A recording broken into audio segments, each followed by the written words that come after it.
Tell us your name, what you do, and where you work. Sure. My name is Joshua Reed. I am the lead visual effects artist for the hero development on Overwatch 2. I work at Blizzard Entertainment. How long did it take you from college to getting to Blizzard? Like, how long was that journey? Roughly 10 years about. Where did you? So, I guess at the beginning of that journey, would you say that it started with college or before then as an artist? I would say college. Blizzard was one of my goals back in college as a place to work at eventually. Yeah, because that's not like a job that you get right out of school. Did you know you wanted to be a VFX artist in college, or No. In college I really thought I was going to be an environment artist. I liked 3D modeling. It just seemed like the best way to get my foot in the door on top of that. It wasn't till after I graduated college and I was having issues finding work that I realized that part of the reason I was struggling to find work is that frankly my stuff just wasn't good enough. And there's comes a period usually for every artist where they have to kind of decide in the moment, is this truly what you want? Are you going to buckle down? Are you going to try to keep pushing, keep trying, keep looking, or do you want to sort of change pace? And so when it came to environment work, I liked modeling, but I hated doing UV unwrapping and texturing. I just wanted to basically make everything grayscale, and no one was going to pay me for that. And so I had to decide that environment modeling, while I still think it's cool, it wasn't quite what I wanted in the end. So it kind of led me down a new road where I had to sit and think, like, do I still want to do video games? I was positive I did. So then I was like, well, what else is there? And then I realized that one of the things that I always loved the most in a video game is the magic. Like whenever I play a game, like I want to be the wizard. I want to be the person doing all the flashy stuff. Like I don't like fighter or barbarian or rogue or any hand-to-hand combat kind of things. And so that led me down a path of like, well, is that someone's job? Like, who makes the effects? Like, how does this work? Originally, I thought maybe like character modelers did it, or like animators, or the environment artists, like when there's like torches and stuff in a map. But after I dug around, I found that VFX artist was a thing. But a lot of them were self-taught. They didn't really have any classes of that when I was in school. Most schools didn't have any VFX. So it led me down a whole rabbit hole on the internet, just trying to find tutorials and information, and it just took a lot of experimentation in the end to sort of get something going. when you graduated and then you spent this time kind of learning on your own? Did you immediately think about doing VFX? Like, what was your portfolio, and then how did it lead you to your first job? So it took me about 2 years after I graduated to get my first job. And so the first, I'd say 6 months to a year after I graduated, I applied everywhere with my portfolio, and I just rejection, rejection, rejection. Like I could wallpaper a whole room with the amount of rejection letters I was getting. So like I'll admit that was tough at first, just because. Yeah, I had this, in my mind, I was like, I did so well in college. Like, why isn't this enough? And then that's what kind of caused me to take a harder look at it, where it's like, well, like my work was okay.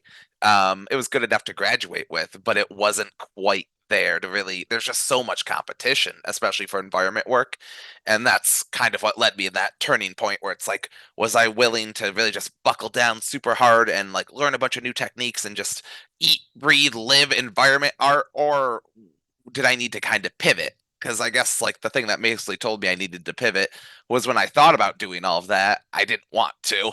And so it was kind of one of those things where it's like, well, you're only going to really succeed if you truly want to do it. When no one's forcing you to do something, that is. So that's kind of where I was like, well, if environment work isn't maybe as much of my passion as I thought, like, what are the other options? And then it also helped pushed me to VFX after I found about it, is knowing that because no one taught it, it wasn't a thing at school. And a lot of VFX artists out in the industry, usually they started as something else. And then when they were working on a project, someone's like, we needed someone to do the VFX. And they'd be like, I could try. Um, so the fact that there were almost none out there meant the overall competition was very low. So like I also admittedly liked that aspect where it's like I felt like I had a better shot at actually like getting my foot in the door somewhere, versus something like environment modeling. Yeah, that's really smart that you were like, I'm going to do the thing that no one else is doing. And by the way, the reason I think a lot of people don't go into VFX, and there wasn't a lot of stuff for VFX, and it's this kind of outsider job, is because I don't think it's as easy as modeling. I mean, you're the VFX kind of guru, so you can disagree with me. I think VFX is a lot harder than just modeling. It's Except, like animation. I mean, would you agree with that? Or I mean, it can be. It also depends on the type, but like I think what's the toughest thing about VFX is people often use the word like jack of all trades, master of none. And that's kind of what VFX is. Like I have to know a little bit of everything in order to do VFX. With a lot of the other disciplines, like modeling, you can stay in Maya basically the whole time, and then like our ZBrush or Photoshop, depending on what you're doing. Animation, again, you can stay in Maya or Max or whatever you're animating the whole time. But like I have to often when I make a VFX, something for VFX, I need to go into Maya or a modeling program of choice and create a mesh sometimes in order to like pan a texture through it to like create like a wave or do something I want to do. I got to go into Photoshop, make the texture that I'm now going to run through all these filters to put on my mesh, take the texture and the mesh out of Photoshop, out of Maya, bring them into my engine of choice, Unreal or Unity, assemble it all together. Sometimes there's a little bit of scripting involved in order to get it to like play the way I need it to go. And so I'm not a master of any of these things, but I do know enough of all of them that I'm able to move from point to point to point. And I think that can be very daunting for someone, especially when they're just starting out, where a lot of times you just got to focus on getting good at one program and before you move on to the next one. and I mean, you mentioned texture artist, modeler, uh, really tech artist, programmer, and I think you missed one other thing that is huge and and a big thing that keeps people away from VFX is animator. Like, Yes.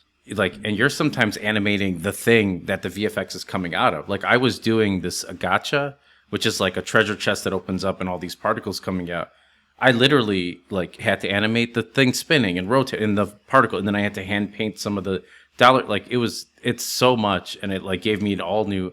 I mean, I did basic VFX in the past when they needed me to, as needed, Right. but at a bigger company like Netflix, I mean, like it is like, and I could only imagine at Blizzard, it like some of the things you're doing are probably just astronomical, and a true testament to your skill.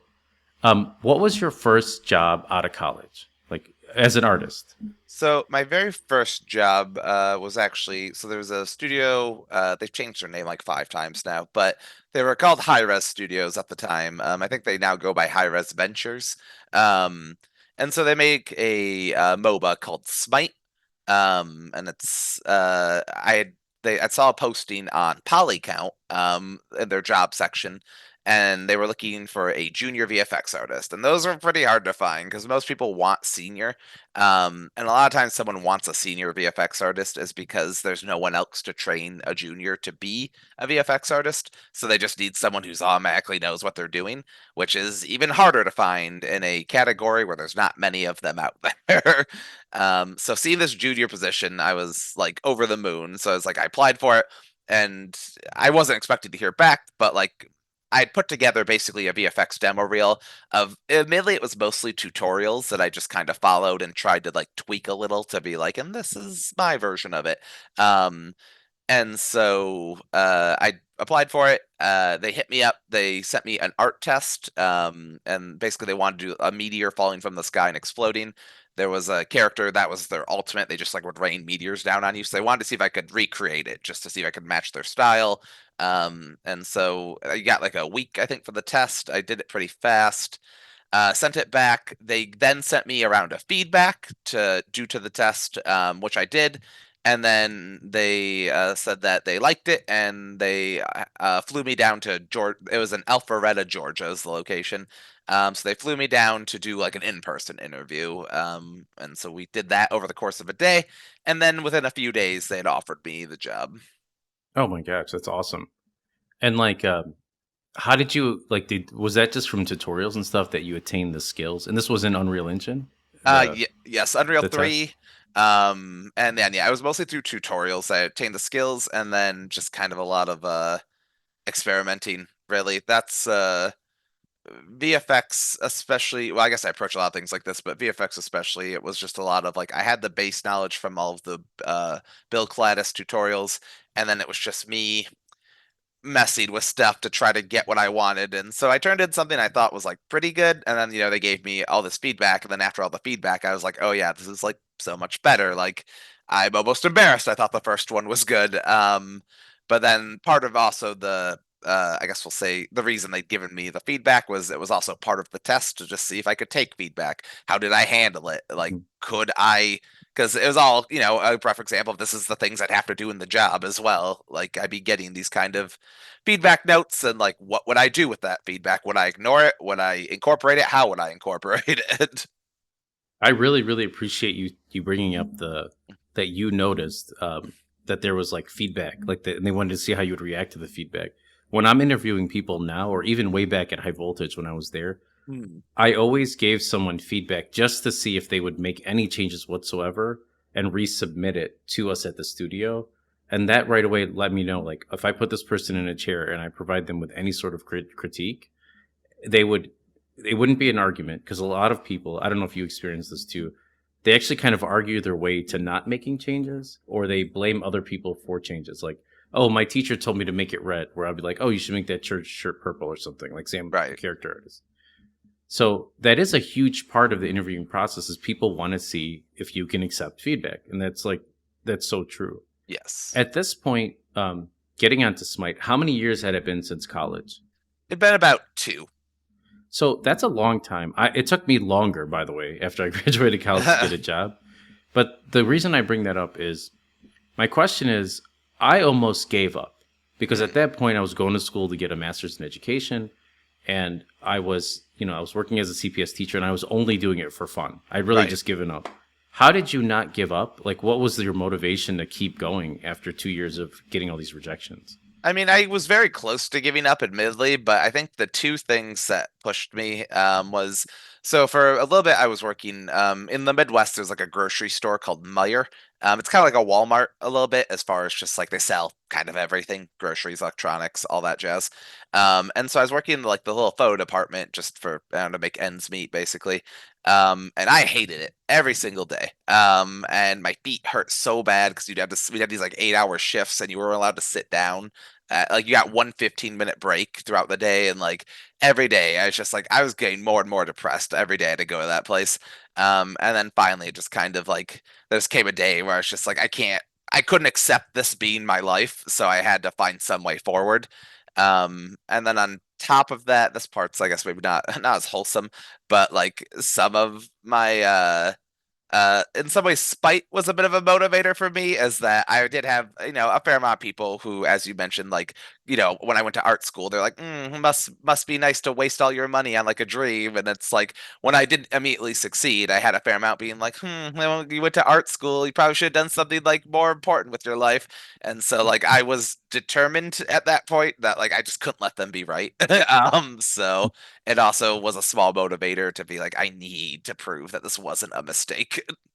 Yeah, I can definitely sympathize. I mean, when I finally got my full job teaching, you don't get to go to the best school. You end up in the rougher neighborhood, and then you work your way up. And Right. I gained like 70 pounds just from stress. I was like, if I don't do something as a therapy, and the art really helped me, and then it just, I think doing what you love. So yeah, I love that you didn't say, you know what, like I'm just going to be a Meyer manager. Not that there's anything wrong with that Exactly. position. But You're I like, couldn't do it. yeah, you're like, I'm going to do it. Where did you go? Like, okay, so did you have a mentor or you just threw your portfolio out there and they called you or did you network a little bit? I just threw my portfolio out there. There was no one else Wow. out there who was really doing VFX that I knew personally. Um, so I just kind of, like I said, did some tutorials, tried a few things, and just like, I guess the one maybe good thing about having, like I said, so many rejection letters is that I was starting to get desensitized to it, to the point where it's like, sometimes people are like, oh, I can't apply for that. Like, I don't have the qualifications. Like, the worst thing that'll happen is they just say no, and so like that's it. You won't be blacklisted. You won't have like ruined your shot with them. And so that's like one of the biggest hurdles sometimes I find with artists, especially like even when I was in college. I didn't really know for sure exactly how it all worked, and there's this fear of making like a bad first impression. Like, what if I applied for something and then it was obviously I didn't get the job, and then I applied again later. They're like, "Didn't you apply that one time with bad stuff?" And like, "You're out. Get out of here." But in reality, it's actually almost the opposite, where like I have had people who've applied at Blizzard that I've seen their stuff a couple years ago, and I'm like, I don't love it. And then a couple years later, it's so much better, and I'm more inclined to actually want to talk to them because I'm like, I remember when you weren't very good, and now look at you. Like, I'm excited to talk to you now versus being like, ooh, you were bad one time, and I can't let that go. Yeah. So that's kind of that's one of the big things I encourage everyone is like the worst apply for everything. The worst thing that happens is they just say no. Yeah, and I love that you just said that because even now, like I want to see somebody who wants to be there. And if somebody's applying multiple times and I see a growth in their work, it tells me they want to work with me. Exactly. You They know? haven't given up. They keep Yeah, trying. and I love that. And then we have some people. I have a friend who graduated from Columbia College with me in 2000 or 2001, and his portfolio hasn't changed since then. We're talking about like 24 years ago. Right. And he still blames the system, and I'm like always trying to get him a job. But I love the guy. But it's Right. like, so some people just kind of, I don't know. They also create this false reality. I don't know if you have friends that way too, where they're like, well, Josh, you just got the job because you're Josh. And, and you're like, no, you're disregarding all the hard work I put into getting here. Like, I went to college. I grinded in college, and I know what you did. And I remember you, the late nights, and you bringing in this work and all this stuff. So, like, kind of leading into that direction, how long did you work at that studio? And then how long did it take? How did you get your next job? So with High Res, I was there for about maybe 3.5 years. Okay. And so I had worked there for about or I was working on Smite for about roughly 2 years, give or take. And then I even managed to get one of the people I went to college with a job there. I taught him how to do VFX, and so that he could have a do it basically. Um, at that point, I'll admit I was gaming the system a little, only in that we had just hired someone a couple months ago who admittedly like I was in charge of teaching and he kind of lied a little bit on his application and Mm. it was a little bit of a mess. And so when we were looking for a new artist, I was kind of like, listen, if I'm gonna have to teach this person, I ideally want it to be someone I know I can teach. So like one of my friends was like, kind of interested in it, and I'm like, I will teach you how to do VFX, and you can try to apply for this job, and if you get in, like, then I'll help you. And so it worked out well for him. Uh, which is also the importance of networking and the people you meet in college. But as far as I did it for about 2 years, they were trying to spin up a project. It's kind of like an auto chess game that was based on Smite. They needed someone to go do it. I had just enough experience on the team that they asked me to go do it. I did it for a couple months. It didn't really go anywhere. I ended up going back to Smite. But at the time, it was kind of time to move on. An unfortunate truth that a lot of people also face in the industry is that, especially for me, because it was my first job on in the industry at all, when I initially got my salary, I let them lowball me super hard because I was so desperate. I was afraid that if I asked for more money, they'd be like, "Get out of here, and you'll never work again." I regret not asking for more, but I was scared, so I was just like, "I'll take anything, just like let me work here." Um, and so because you get the one of the most important things about obviously your starting salary is that every year you'll usually get like a cost of living adjustment, and it can be somewhere between 2 to maybe 5%. So obviously 2 to 5% of a low number isn't going to be a lot versus 2 to 5% of a high number. And so I wasn't getting much. They just weren't really, I'd asked them for a raise. They weren't really willing to budge. So I was like, it was time to move on. I still liked working there, but I needed money. So I had enough experience, and then I was reached out. A recruiter had reached out to me on LinkedIn for they were a third party company working for a studio in Canada called Digital Extremes, and they work on a game called Warframe. And so they had reached out to me and they're like, hey, like this Digital Extremes is working on a hero shooter. And at that time Overwatch had like just come out. And I like really wanted to, work on Overwatch kind of. And I was like, this would be great. Like I could work on something like Overwatch. I can help build my portfolio. And then if there ever comes a moment where Overwatch is looking, I'll have hero shooter experience. And I was like, this sounds great. So I, did an interview with them. It was all over Zoom because they didn't want to fly me to Canada. And then that all worked out. And then I'd say it took a couple extra months to head over there just because I had to get a visa. Um, but they did pay for it. Like they hired an immigration lawyer to make like the process very smooth. And it also really helped that America and Canada are have pretty good terms with each other. So there's usually not too big of issues when it comes to getting visas between those countries. It's a little tougher like overseas. So like sometimes you have to wait almost a year to get approved for a visa, but it only took about a month to get my visa. So that's a good. Thank you for bringing up that point. So at this point, you're living in Georgia. Yes. So how did you handle the moves from Georgia all the way to Canada? Because that's also a concern for a lot of people. Is they don't they have a little bit of nervousness about leaving home or leaving their comfort zone. Where you're going from like one extreme. Like where did you go? First of all, where were you living before you went to Georgia? Was it Chicago? No, it was a little town in Michigan, about an hour north of Detroit. Okay. So Michigan to Georgia, which is a big jump. And then how did the companies help you with that? How do you handle moving, your stuff and all that? Right. So as far as moving goes, I wouldn't say I'm in a rare category, but like I like my family, but I'm not overly attached as far as like I would have gone to Antarctica to make my dreams come true if that's what it took. Um, the way I kind of view is like, don't get me wrong, I have lots of friends and people I know who are like, I could never leave my family. Like they're my support system, they're my everything.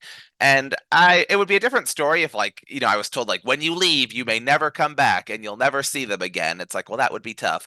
But like that's not the case where it's just like I still talk to them, I still see them during the holidays. Like it just wasn't a big deal to me.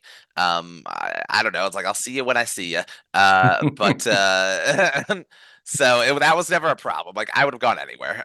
So Georgia wasn't maybe my first pick, but it was fine. Like it was warm down there. Like there was some cool stuff. And then as far as relocation fees go, yes. I want to say if I remember correctly, High Res gave me like they would reimburse up to roughly $5,000.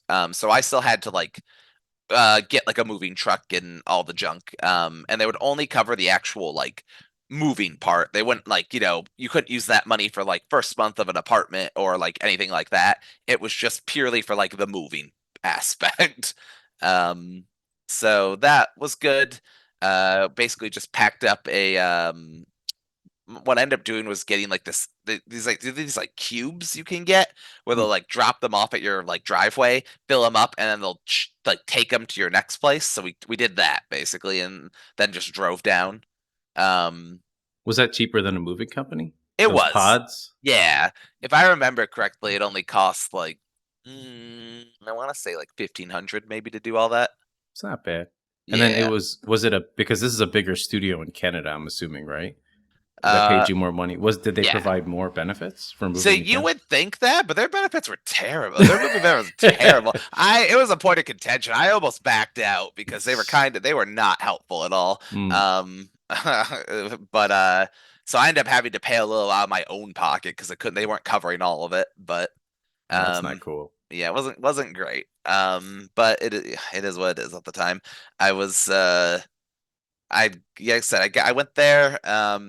I worked on the game they were doing for about a month, and then they called us all in, and like that game is over now. And so like I was panicking because like I just moved to another country, Oh wow. and I'd only been there for a month. But then luckily they were like, "You all work on Warframe now," and that was to be. I was happy that I still had a job, but devastated because I didn't like that game at all. I did not come there for that game. So like I kind of felt like the rug was pulled out from under me a little bit.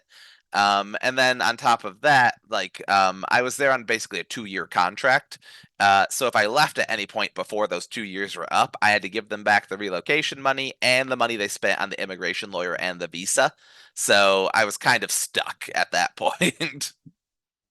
Uh yeah, that would be really rough. Um how long did you stay there? Just to kind of That's reiterate. fair. I was in Canada for about maybe a little, let's say about 2.5 years, about.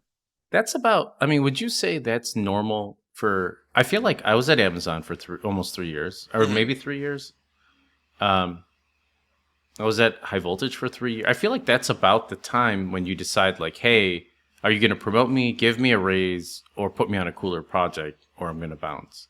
Do Eh, you feel that's about accurate around 2.5, 3 years? yeah, I think that's pretty accurate. When I was in school, I don't know where I heard it, but I always heard that like you should never get a reputation for studio hopping. Like if you only stay for less than a year constantly, that looks bad. And so usually 2 years was like the safe amount of years that people wouldn't question it if it's like you left after 2 years. Now I don't really see that as the case as much as long as you could explain like why you were leaving and it's reasonable. Like it doesn't really matter to me if you bounce a lot, depending on if you just keep ending up in like weird situations, I guess. Yeah, and I missed to. I kind of want to accentuate one point that you brought up about helping two of your friends to get a job. I really saw that as a leadership quality inside of like in you back when you were a student. I mean, now you're like a pro. Um, but do you find like because are you managing other folks now? I am. I have three other hero artists that report to me currently. Yeah, I could totally see it because you have like a mentor slash teacher mentality inside of you. And we'll get to Blizzard later. Mhm. So you're at this company 2.5 years. You're in Canada. Your accent, you probably have a Canadian accent at this point. Just kidding. What's next? Where do you go? How do you know where to go? So at that point, I was admittedly I was absolutely miserable. Like I was getting really depressed living there. A lot of it Hmm. came down to unfortunately the work culture. So uh, one of the things I enjoyed about High Res is that there were lots of people to chat with. I made lots of friends. It was great. And so one of the gambles when you move anywhere, but especially to a brand new country where you know nobody, is kind of building a support network, meeting people, kind of figuring out like what's your life gonna be there. And so, one thing that's very common with VFX teams is because it's so hard to find VFX artists, the teams are very small. So, there are only two VFX artists on that team outside of me. And so, both of them were nice, but not very personable. And so, an example I would give is we use Slack to communicate, messaging system, and we sat next to each other. And instead of like turning to me and be like, "Hey, Josh, can you do this?" They would send me messages. And I'm like, "I am right next to you." And so it was very. I have immense respect for both those artists and that they were very talented, very skilled. But as far as like their actual interpersonal skills go, they were a bit robotic. And so I found that really isolating just because like was hoping to kind of like really, I'm not saying they had to be my best friends, but like, I wanted a bit of a connection. So I did, kind of sought out other people within the studio to, I think one of my dear friends there ended up being a layout artist, and a systems designer. But it was still unfortunate that like within my own, we'll say, craft, I felt very alone. And so after the 2 years were up, like I said, I was just feeling very depressed. I hated the game. I just didn't have a lot going. Like I didn't feel like I was progressing in my career. I didn't like the things I was making. I wasn't excited to put them in my portfolio. I just felt like I was wasting my time. And so I was getting like so sad about it that I almost thought about giving up on VFX in real-time VFX because I was like maybe I had confused kind of like I guess my environment for more hating my job. And so I was like maybe I'll start learning Houdini. I'll start doing like pre-rendered, go like move into film basically. And so I took a course on Houdini, and after the course I was like I don't want this. And then Houdini's not easy. It's it's not. really not. I was struggling. And so I eventually though I just realized that it was specifically the studio was what was killing my love for my work. And so then I was like, well, what should I do? I was looking kind of jobs out there, and then I saw that they were looking for an VFX artist for Smite again. And when I left Smite initially, a lot of it's just they didn't pay me well, but like I still liked the studio, and I still knew a bunch of people still there, so I hit them back up, and I was like, I'll come back, but like for more money. And they're like, that sounds great. We don't have to train you because you already know how Smite works, and we'll definitely give you more money. And I was like, oh, okay, well, that's good. I'm on my way back. And that's also sometimes like the prodigal son. You got to like leave home, like leave a Hmm. studio. And a lot of companies I've worked for always kept the door open. Like I Yes. just got a message from Amazon Games, and they're like, "Hey, if you're still interested," and even my old boss works at another studio. Is like, "If you're interested, please let me know if you." Because first of all, I think it's hard to find cool, good workers. Mhm. And second, like you sometimes have to leave to realize how good you had it, you know? And so I'm happy that they gave you the money back. So you go back there. How long did you decide to stay this time? And then what led to your next position?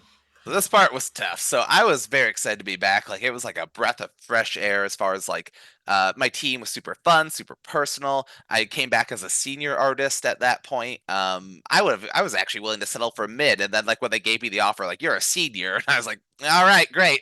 Um, You're like, of course I am. yeah, Of course I'm a exactly. senior. Yes, yes, of course. And so I was just like happy to be back at that point. And so it was great to see everyone, meet some new faces, some old faces, go back to work that I was good at, that I loved Mm. doing. Like it was like cloud nine. And then so I came back to this job. I moved back January 2020. So I got Oh, about 2 really good months, and then COVID I, came. I got an idea where you were going with this. Yeah.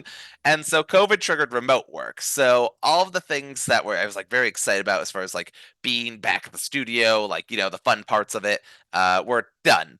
And so while I was learning to adapt to remote work, it's like I moved, I'm in it's called Alpharetta, Georgia. It's a decent sized town, but there's nothing I wouldn't personally choose to live there, like if I had a choice. But then it was like so I moved all the way there just to work from an apartment there, where it's like I could have gone anywhere. And then unfortunately, COVID, you may have experienced this with some of the people you worked with. Not everyone's meant to necessarily work at be remote or work in studio. Some people thrive differently, and some people who get are more productive when they work remotely, and some people are less productive. And so it took time for all of us to kind of settle in.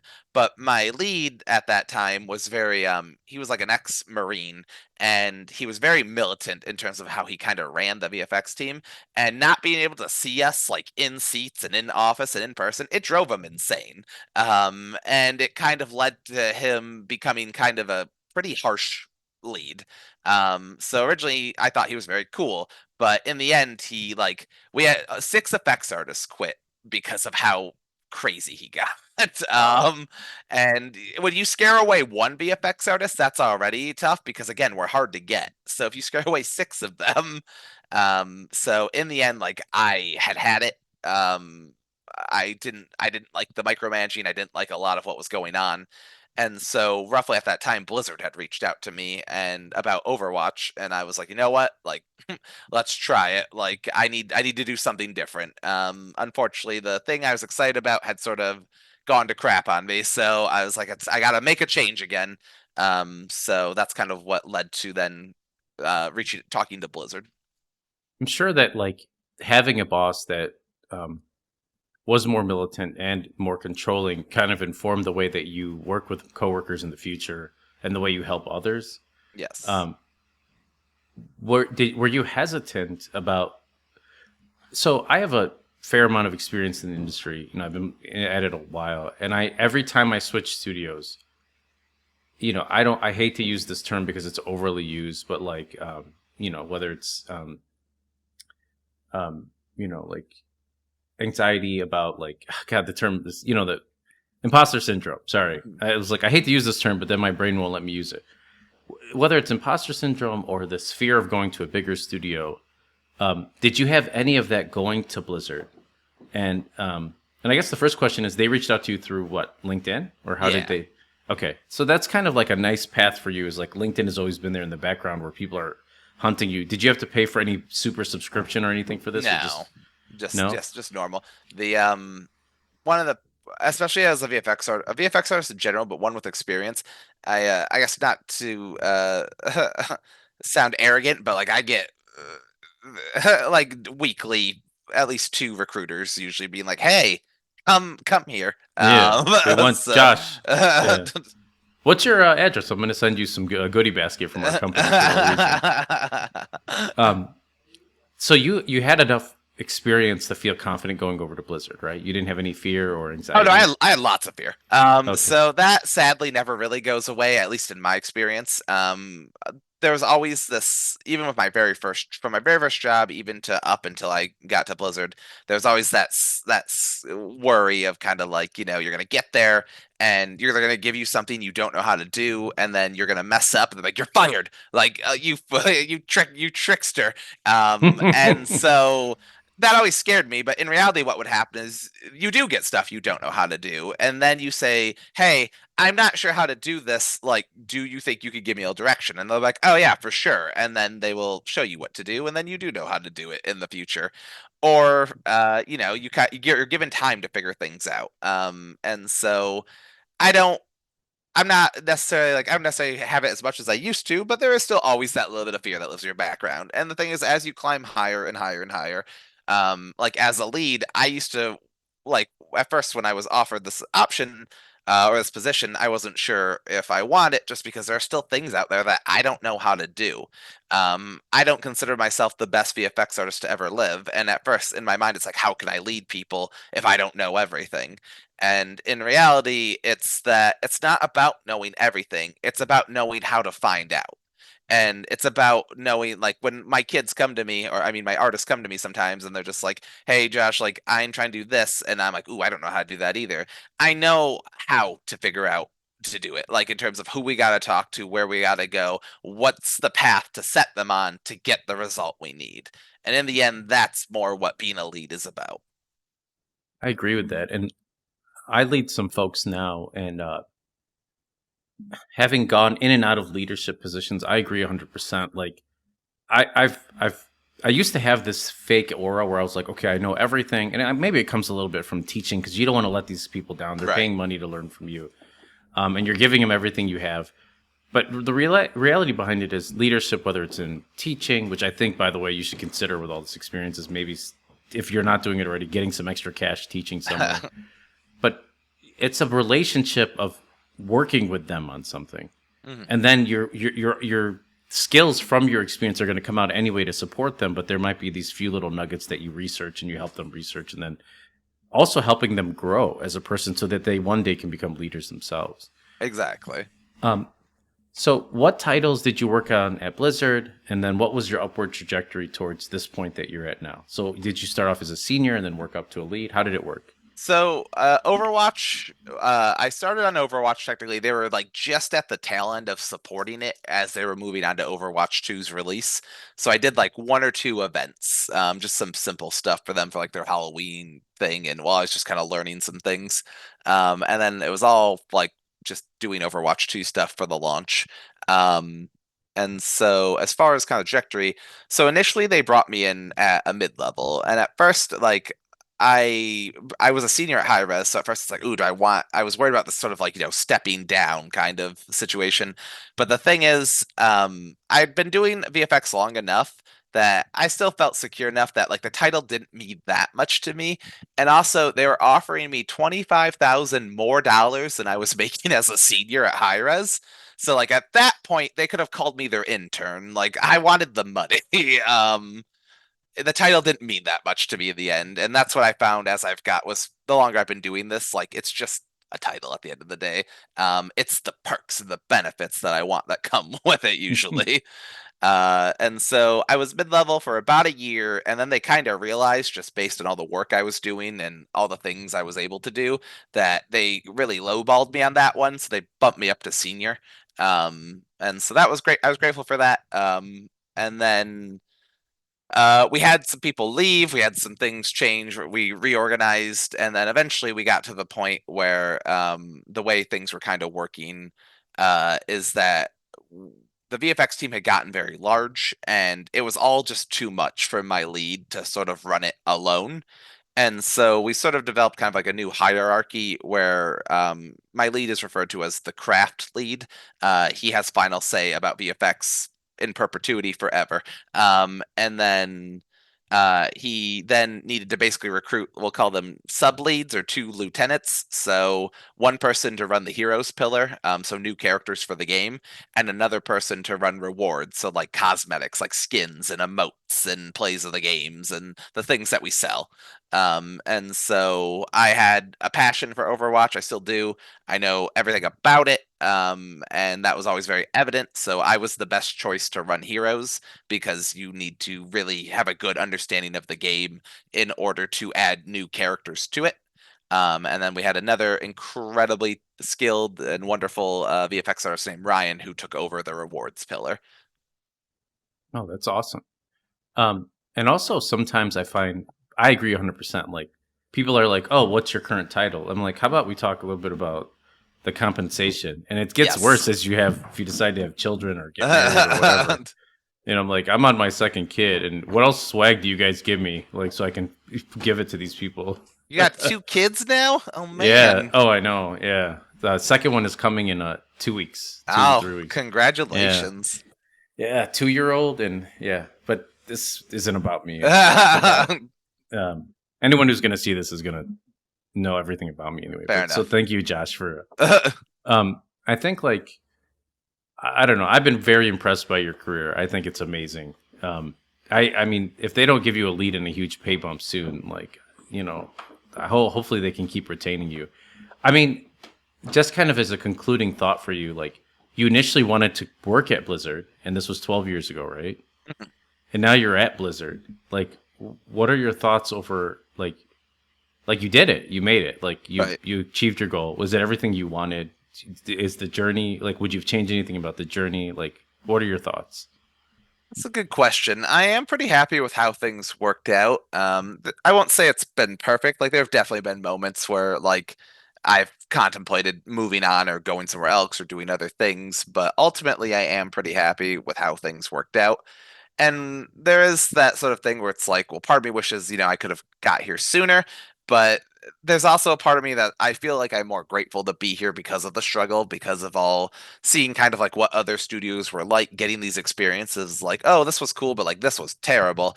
And kind of being able to better understand like what I was after in the long run, and also like where Blizzard meets those needs and where there's room for improvement. I also think one of the things that I struggled with a while for with the not for VFX, just as far as like being more career focused, is uh putting all your eggs in one basket, basically. One of the reasons I was so depressed when I was working at Digital Extremes was that VFX and that job was kind of all I had. And when it was shit, it felt like my life was shit. But as I sort of branched out more, found more fulfillment in other areas of my life, it was easier to kind of take these hits, even when you're not absolutely thriving, we'll say career wise, to be able to still kind of keep your head up and keep moving on, because it's not all you really have. And so that's been kind of some important lessons I've learned along the way about sort of diversifying, where sort of you feel like your self worth comes from, your satisfaction, your enjoyment in life. But I am very grateful to have the role that I have. I love working on Overwatch. I like being the lead. And I love working on heroes, making new characters. My newest character, her name is Juno, goes live on Tuesday, so I'm excited for everyone to see her. And so I often call them my babies because they take 9 months to make. But That's awesome. And I'm going to intercut sure. images of these people, so I'll wait till after Tuesday till they release an image of Juno. So Juno is like people know she exists for what it's Oh, worth. okay, Like we did a okay, trial weekend a month ago, and okay. then like she's out there, trust me. But All right, cool. Um, I guess the last. I mean, that's a great concluding thoughts. You mentioned benefits just to get people right. excited. I talked to him about the benefits that I get at the different studios. You know, whether it's free food or clothes or whatever. Can you talk a little bit about that, and then we'll just kind of wrap up this Sure. interview? So as far as benefits go, it's a little different because I work remote. Remote is a benefit, we'll say. Not everyone gets to really. For me, it's one of the toughest sells. So like some studios are like everyone can be remote if they want to, and some studios like nobody can be remote. Blizzard's kind of like a hybrid where they offer remote, but usually you need to be of a senior level or higher to get it, because it's seen as kind of like a huge perk, and it's kind of this idea where it's like, um, a lot of times, unfortunately, juniors and mid levels are a little. Sometimes they're not always tried and true. They have to be tested a little, and there's this idea that they need to be at the studio to be like watched. I don't completely agree with that sentiment. I've worked with lots of during COVID. I've had lots of associates that they had to be remote, and they did a wonderful job. So I disagree with that, but that's just kind of what they do. Um, but I love being able to work remote. So I do live in Chicago again. Once I was given the option to work remote and I could go anywhere in the US, I decided Chicago was where I wanted to be. I loved it during college. I hate driving, so I love the subway system, and this is like one of the only places with one that's good. And it's more affordable than New York. So I love being in Chicago again. I just bought a house or like a townhouse here. Congratulations. What Thank neighbor? you. It's on the border of Logan Square and Avondale. Okay. Yeah, and I so didn't know you were still here. yeah, I yep. thought I was talking to you from California. Oh no, I thought, are you in California? No, I'm in Chicago. Oh, So okay, if nice. you're up for it next semester, maybe we could do it in person. Oh, And oh, definitely, I'll invite you out with some of my local game friends, and we'll oh, nice. some folks from NetherRealms.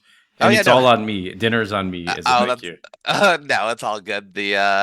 It should be on me. You helped get my big start. You were definitely one of my favorite teachers, and your Thank endless you. enthusiasm and excitement, even when I didn't believe in my stuff. Like seeing how excited you were by my stuff, like helped me believe in it too. So I am more than happy to have this opportunity to kind of pay it forward or pay it back.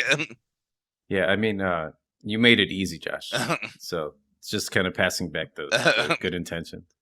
But it's Thanks a lot. sorry. As far as perks, I got a little off topic. Sure. Yeah, but as I mentioned, remote work is one. They pay for my internet bill as well while I'm here, just because I need it to you know, do the remote stuff. As far as working at Blizzard, so this one I don't have as much information on, but I do know. So they have an education fund where they will like give us some money to like pursue, like take some classes, do some tutorials, things like premium content out there. That's what I've actually been working right now on getting some of my kids set up with VFX Apprentice, because they're all they want to keep pushing, and I do too actually. And then other benefits are like there's snacks, drinks. Really, this one's gonna sound very dry, but my favorite benefit is actually their 401k matching.